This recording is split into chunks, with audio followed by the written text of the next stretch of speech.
Olá, pessoas maravilhosas, sejam muito bem-vindas ao canal Narcisista Sem a Máscara. Eu me chamo Caroline Delfino, sou psicanalista, terapeuta, coaching e sobrevivente de relacionamento com narcisista perverso. Hoje eu venho com um artigo de Sam Vaknin. Por que para a vítima é tão difícil suportar o descarte narcisista? Sam Vaknin, ele é um narcisista diagnosticado e também um especialista no próprio transtorno que ele tem. Portanto, se é a sua primeira visita ao canal, não esqueça de se inscrever, aperta aí o sininho para não perder mais nenhum conteúdo. Para todos que estão assistindo a esse vídeo, já deixem o like de vocês para ajudarem o canal a crescer. E bora pro vídeo! O que Sam Vaknin fala sobre o descarte do narcisista? Por que para a vítima é tão difícil suportar o descarte do narcisista? Ele responde assim: no início da relação, o narcisista é um sonho realizado. Ele é muitas vezes inteligente, espirituoso, charmoso, bonito, realizador, empático, precisando de amor, carinho, atencioso e muito mais. Ele é a resposta perfeita para as perguntas irritantes da vida. Encontrar um significado, companheirismo, compatibilidade e felicidade. Ele é, em outras palavras, um ideal. No começo, o narcisista é bom demais para ser verdade. Então, ele é muito verdadeiro para ser bom. É como eu falo, as vítimas elas ficam apegadas na imagem que o narcisista passou para elas durante o love bombing. E isso permeia até mesmo após o descarte. A vítima ela não consegue desvincular a imagem do príncipe encantado com o monstro verdadeiro que aquele indivíduo é. Então, ela fica apegada no quê? Na imagem do príncipe. E aí, para ela, o descarte realmente é o fim do mundo. É difícil deixar de lado essa figura idealizada. As relações com narcisistas, inevitavelmente e invariavelmente, terminam com o início de uma dupla realização. A primeira é que um foi abusado pelo narcisista e a segunda é que um foi considerado pelo narcisista como um instrumento descartável, dispensável e intercambiável, quer dizer, um objeto. A assimilação desse novo conhecimento adquirido é um processo excruciante, muitas vezes sem sucesso. As pessoas ficam fixadas em diferentes estágios. Elas não conseguem chegar a um acordo sobre a sua rejeição como seres humanos, a forma mais total de rejeição que existe. Todos nós reagimos à perda. A perda nos faz sentirmos indefesos e objetificados. Quando os nossos entes queridos morrem, sentimos que a natureza ou Deus ou a vida nos trataram como brinquedos. Quando nos divorciamos, especialmente se não iniciamos esse término, muitas vezes sentimos que fomos explorados e abusados na relação, que estamos sendo despejados, que nossas necessidades e emoções são ignoradas. Em suma, nos sentimos novamente objetificados. Perder o narcisista não é diferente de qualquer outra grande perda na vida. Provoca um ciclo de luto, bem como algum tipo de síndrome de estresse pós-traumático, em alguns casos uma síndrome de estresse pós-traumático bastante severa. Este ciclo tem 4 fases: a negação, a raiva, a tristeza e a aceitação. A negação pode assumir muitas formas. Alguns continuam fingindo que o narcisista ainda faz parte de sua vida, chegando ao extremo de interagirem com o narcisista fingindo se comunicarem com ele. Então o que ele está querendo dizer aqui é o que eu vejo em muitas vítimas. Elas continuam tendo contato com o narcisista sem ter necessidade. Elas continuam com o narcisista nas redes sociais. Elas continuam stalkeando a vida do narcisista como se o narcisista ainda fizesse parte da vida delas. E isso é a negação. É não aceitar que aquele relacionamento não deu certo, que aquela pessoa não era aquilo que ela demonstrava ser e seguir em frente. Não, elas estão numa fase de negação, elas não querem largar aquele relacionamento. Mesmo por mais destrutivo que o relacionamento tenha sido, elas ainda têm a esperança de recuperar esse relacionamento ou manter esse relacionamento ou consertar esse relacionamento, o que é uma ilusão. Outros desenvolvem ilusões persecutórias, incorporando assim o narcisista imaginário em suas vidas, como uma presença sinistra e sombria. E isso garante seu interesse contínuo neles, por mais malévolos e ameaçadores que o interesse seja percebido. Estes são mecanismos radicais de negação que beiram o psicótico e muitas vezes se dissolvem em breves microepisódios psicóticos. Formas mais benignas e transitórias de negação incluem o desenvolvimento de ideias de referência.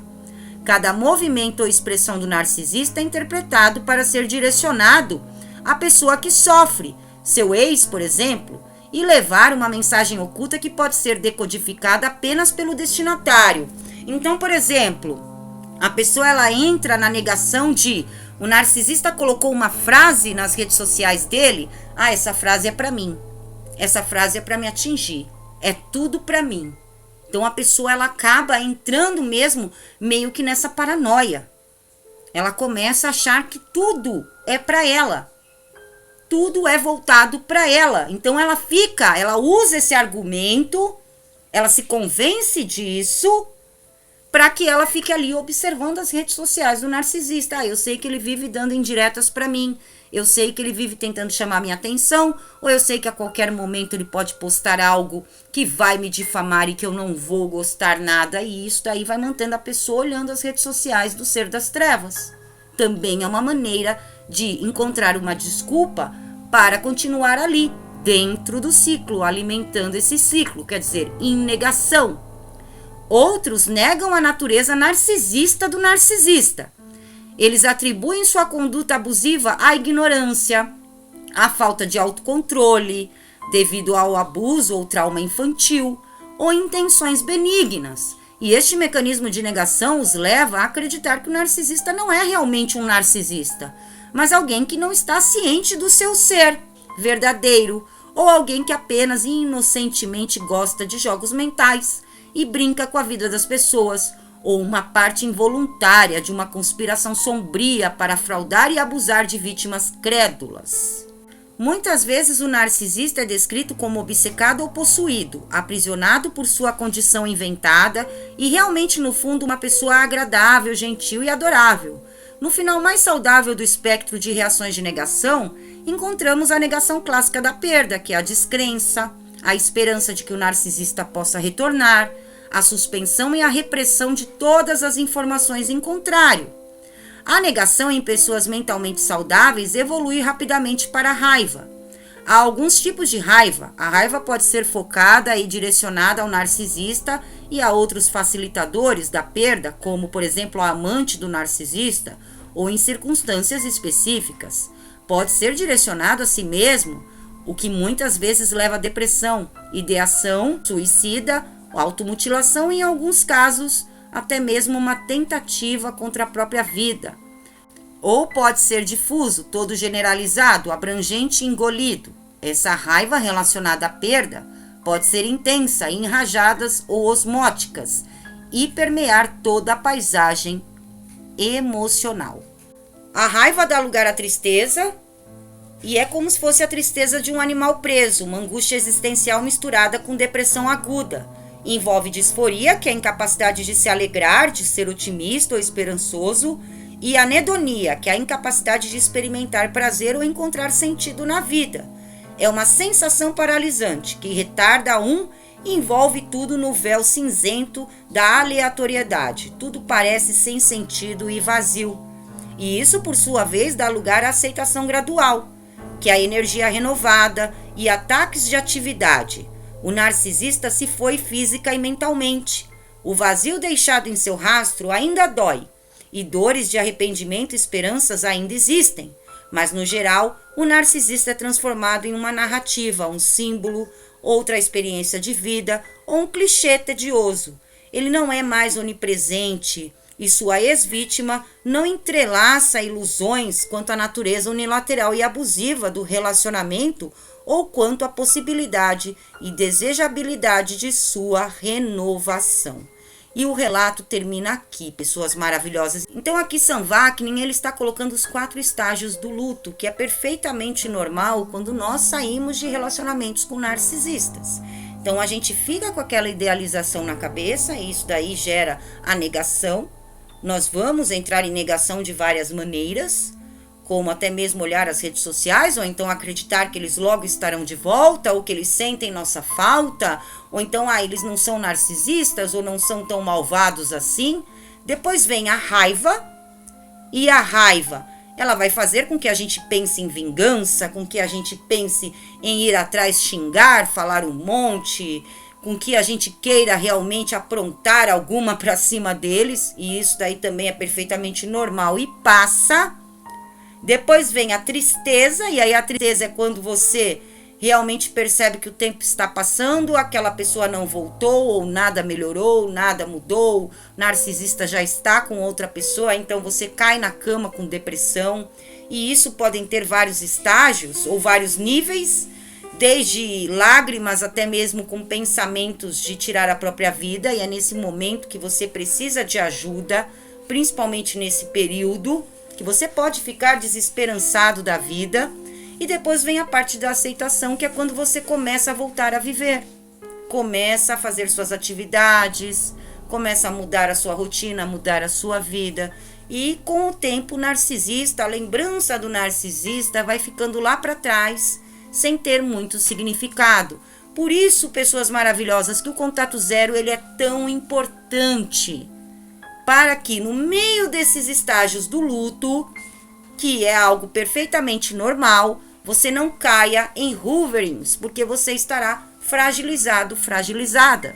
Então, o contato zero ele é primordial nesses estágios. E para sempre, porque uma vez que você supere o narcisista, uma vez que você entre na fase da aceitação, entenda que você passou por um relacionamento abusivo, que não tinha como dar certo, e que você merece ser feliz, e volte com a sua vida, com a sua identidade, você mesma, você mesmo não vai querer quebrar o contato zero. Não vai, a não ser se vocês não tiverem a conscientização, o conhecimento. E aí se torna um perigo, porque em qualquer uma dessas fases, ou até mesmo anos depois, se a gente não se conscientiza, eles podem puxar a gente de volta para uma outra roubada ou uma nova roubada, ou então a velha roubada de sempre. Mas sempre será uma roubada, tá? Nunca eles vão conseguir fazer com que as vítimas se sintam felizes ao lado deles. Sempre será uma ilusão. Bom, pessoas maravilhosas, hoje eu fico por aqui. Gratidão por terem assistido a esse vídeo. Caso você ainda não seja inscrito no canal, inscreva-se agora mesmo, aperta aí o sininho para não perder mais nenhum conteúdo. Para todos que estão assistindo a esse vídeo, já deixem o like de vocês para ajudarem o canal a crescer e o comentário de vocês aqui embaixo. O que vocês acharam do conteúdo de hoje? Em que fase do luto vocês estão nesse momento? Ou então vocês já superaram? Deixem aqui nos comentários abaixo. Eu volto logo com novos vídeos. Um beijo a todos e até logo!